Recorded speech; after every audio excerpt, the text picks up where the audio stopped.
ഈ ചരിത്രം ആരംഭിക്കുന്നത് മക്ക എന്ന നഗരത്തിലാണ്. സ്വർഗത്തിൽ നിന്ന് പുറത്താക്കപ്പെട്ട ആദം നബിയെയും ഹവ്വ ബീവിയെയും ഭൂമിയിലേക്ക് അയക്കപ്പെട്ടു. ഹവ്വ ബീവിയെ മക്കയുടെ ഭാഗത്തും ആദം നബിയെ കിഴക്കൻ ഭാഗത്തേക്കുമാണ് അയക്കപ്പെട്ടത്. ഒരുപാട് കാലം അവർ പരസ്പരം അന്വേഷിച്ചു.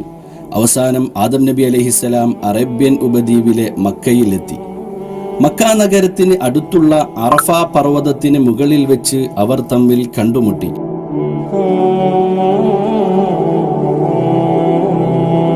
മനുഷ്യൻ ആദ്യമായി അള്ളാഹുവിനെ ആരാധിച്ച സ്ഥലവും മക്ക തന്നെയാണ്. അള്ളാഹുവിനെ മാത്രം ആരാധിക്കാൻ വേണ്ടി ഇബ്രാഹിം നബി അലൈഹിസ്സലാമും മകൻ ഇസ്മായിൽ നബി അലൈഹിസ്സലാമും ലോകത്ത് ആദ്യമായി നിർമ്മിച്ച ഭവനമാണ് കഅബ. ഇതിനോടുള്ള ബഹുമാനാർത്ഥം അള്ളാഹു സ്വർഗത്തിലും ഇതേപോലുള്ള കഅബ നിർമ്മിക്കുകയും അവിടെ ദിവസവും 70,000 മലക്കുകൾ തവാഫ് ചെയ്യുകയും ചെയ്യുന്നു. ഒരു പ്രാവശ്യം തവാഫ് ചെയ്ത മലക്കുകൾ പിന്നെ തവാഫ് ചെയ്യുന്നു.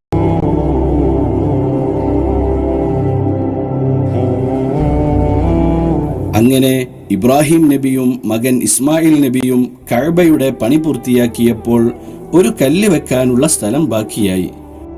അങ്ങനെ അവിടെ വെക്കാൻ പറ്റിയ കല്ല് അന്വേഷിക്കാൻ ഇബ്രാഹിം നബി അലൈഹിസ്സലാം ഇസ്മായിൽ നബിയെ അയച്ചു. പക്ഷേ അവിടെ വെക്കേണ്ട കല്ല് ഈ ഭൂമിയിൽ നിന്നുള്ളതല്ല, മറിച്ച് അത് സ്വർഗത്തിൽ നിന്നും കൊണ്ടുവരേണ്ടതാണെന്ന് അള്ളാഹു തീരുമാനിച്ചിരുന്നു. അങ്ങനെ ജിബ്രീൽ അലൈഹിസ്സലാം ആ കല്ല് സ്വർഗത്തിൽ നിന്ന് കൊണ്ടുവരികയും ഇബ്രാഹിം നബിയെ ഏൽപ്പിക്കുകയും ഇബ്രാഹിം നബി അത് ആ സ്ഥലത്ത് തന്നെ വെക്കുകയും ചെയ്തു. ഭൂമിയിലേക്ക് കൊണ്ടുവരുമ്പോൾ ആ കല്ല് വെളുത്ത നിറത്തിലുള്ളതായിരുന്നു.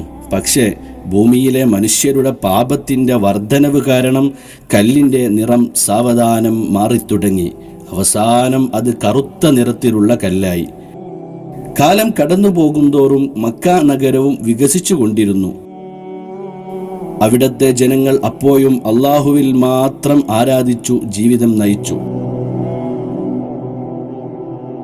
എന്നാൽ മക്കയുടെ അയൽ രാജ്യങ്ങളായ ഈജിപ്ത്, മൊസപ്പട്ടോമിയ, ലിവാന്ത് എന്നിവിടങ്ങളിൽ വർഷങ്ങളായി ബിംബങ്ങളെ ആരാധിക്കുന്നവരായിരുന്നു.